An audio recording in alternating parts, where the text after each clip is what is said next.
नमस्ते, यहाँहरूलाई पुनः स्वागत छ ड्रइङ क्लासमा। अब आज हामी नयाँ कुरा सिकौँ है त। हुन त तपाईहरूले सानैदेखि सिकि आउनुभएको हो, तर पनि त्यसलाई सही तरिकाले कसरी गर्ने भन्ने कुरा म तपाईहरूलाई सिकाउँदैछु। ल हेरौँ है त।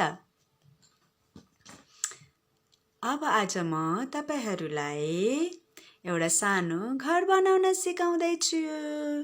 घर त सबैलाई आउँछ, तर पनि हेरौँ है त मैले बनाएको घर र तपाईहरूले बनाउँदै आउनुभएको घर कस्तो फरक हुनेछ।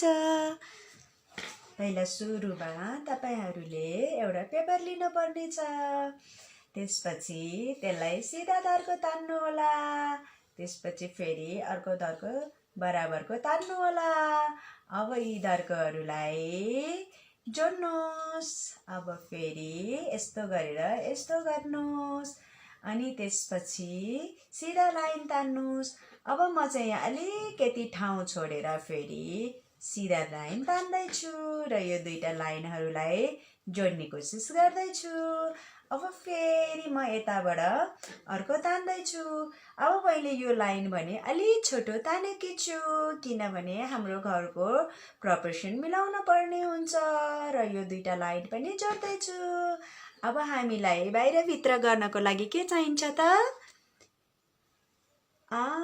ठिक भन्नुभयो, ढोका चाहिन्छ। त्यसपछि भित्रबाट बाहिर हेर्नको लागि छ्याल पनि चाहिन्छ। अनि बाहिरको हावा सजिलै भित्र पास होस् भन्नको लागि फेरि अर्को छ्याल चाहिन्छ। हामीलाई सुन्दर छ्याल ढोका मनपर्छ कि होइन? त्यसैले म ढोका पनि बनाइसकेँ, छ्याल पनि बनाइसकेँ। अब यो घरलाई हामी ब्यालेन्स गर्नको लागि लामो धर्को तान्छौँ र त्यहाँ यस्तो गरेर हाफ सर्कल गरेर घाँसहरू बनाउँछु। अब मैले घाँस पनि बनाइसकेँ। यहाँ हेर्नुहोस् त। अब यहाँ एउटा रुख राखौँ, किनभने रुखहरू बिरुवाहरू भएको छेउछाउको घरमा एकदमै राम्रो अक्सिजन पुग्छ र हामीलाई स्वस्थ राख्ने काम गर्दछ। स्वस्थ भनेको हामी हेल्दी हुन सक्छौँ। ल अब यसलाई तपाईहरूले कलर गर्न पर्ने हुन्छ।